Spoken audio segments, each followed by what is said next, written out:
demonstrate to you why I'm going to be the best candidate for Miss America's outstanding teen for this job. Great. All right, how do you pronounce your first name? Morgan. The E is silent, but a lot of people think it's Morgan, but it's just Morgan. All right. So I see in your marketing plan you're going to do a lot of social media work. So there was a 24-year-old baseball player last week who they found some old tweets from when he was 17 that were racist and homophobic. And so what is your stance on your responsibility as someone who's a public figure with what you did in the past? Is it just useful discretion? Can you just apologize? Should you be fired? What do you think the standard is for someone? An apology is absolutely necessary, but at the same time, there need to be consequences for actions like this. It's not okay to make comments like that and to have that hateful mindset for people that you don't know. It's something that I am so against. I grew up in theater, and it's all about acceptance and loving each other and supporting each other.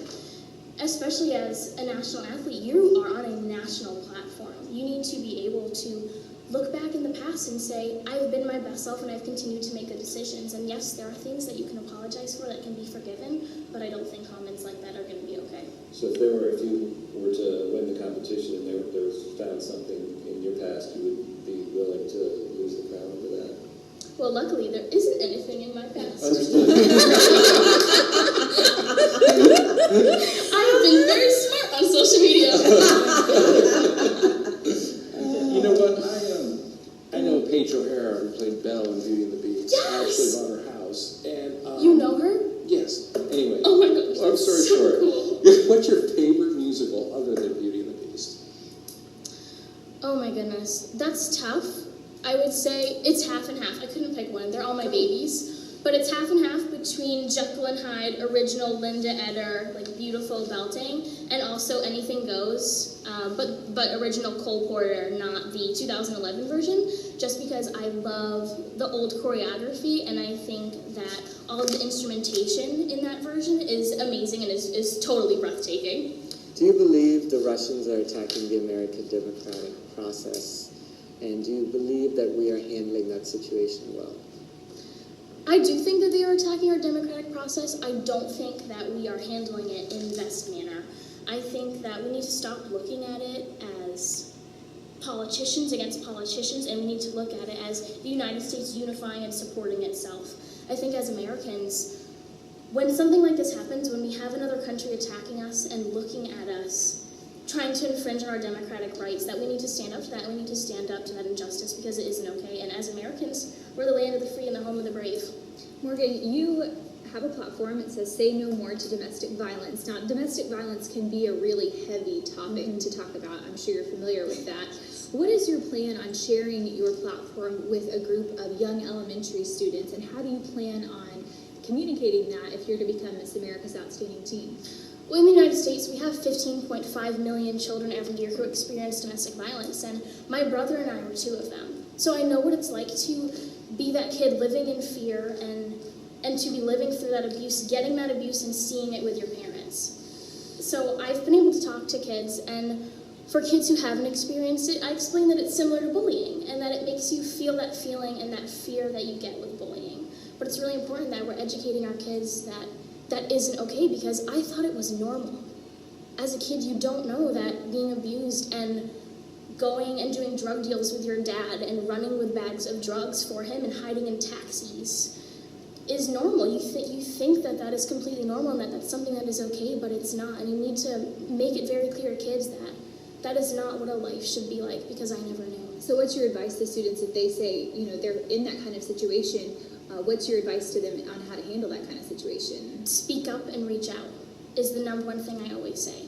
And the most important thing to do is when you're listening to these kids is to let them know that they're not alone. You feel like you are alone when you are being abused, but you never are.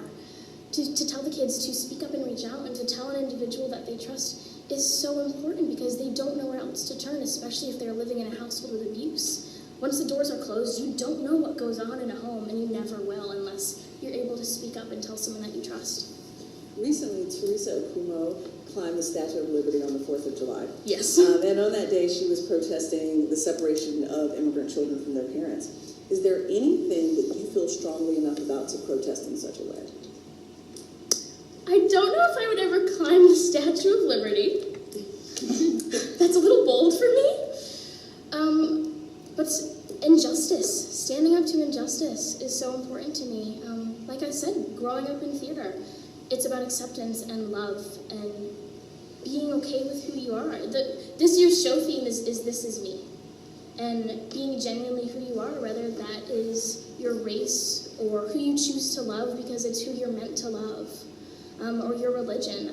I stand up for all that, and I always have. So New Hampshire is one of the top states that has an opioid epidemic, whether it be prescription pills or heroin.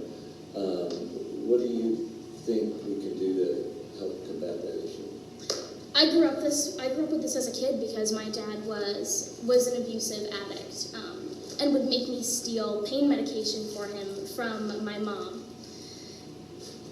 It's really tough because I don't think there is a clear solution to the opioid epidemic. I think it's really important that we are making it something that isn't going to be acceptable and that we are helping addicts because it is a disease. At the same time, if we are making drugs like Narcan accessible and free to addicts, we also need to make EpiPens free or at a manageable cost, because if we are going to be allowing addicts who are struggling, we need to force them to go to rehab and try to offer them the help that they need, because a lot of times they don't feel as though they need to. And I can remember my dad always saying, "It doesn't work, I don't need it," but he was never dedicated and never tried it. So I think that we need to allow them Narcan, but at the same time we need to make sure that they go into rehab after. What do you think is gross? Okay. My mom is a public health director, so I've always had a little problem with germs. And the most gross thing I can ever remember, I'm sitting in my 3rd grade classroom and we were doing stuff on whiteboards, probably like simple math. And this one kid, I remember his name was Chris, and he picked his nose and he smeared it across the whiteboard and then passed it to me to use. And ever since then, I had 2 pumps of hand sanitizer on my desk, and Morgan, you seem very accomplished on paper. What Thank makes you. you relatable? I really am just a normal kid. I think a lot of the girls in the Miss America '18 program are really busy and keep busy because we have the dedication and drive and focus. But what makes me relatable is that I love Cheetos and I love The Office, and I'm just a normal teen who keeps busy and stays dedicated and focused because I plan to make my dreams my reality. Favorite sports team? That's tough. Okay, I'm not a huge sports person. I'm definitely more music nerd, like jazz nerd. But I guess I have to say Pats because New England. I also went to a game at Fenway with my national princess last month, which was really fun. But the most fun part for me was the ice cream and extra sprinkles. Morgan, your time is up. Okay. Well, thank you so much.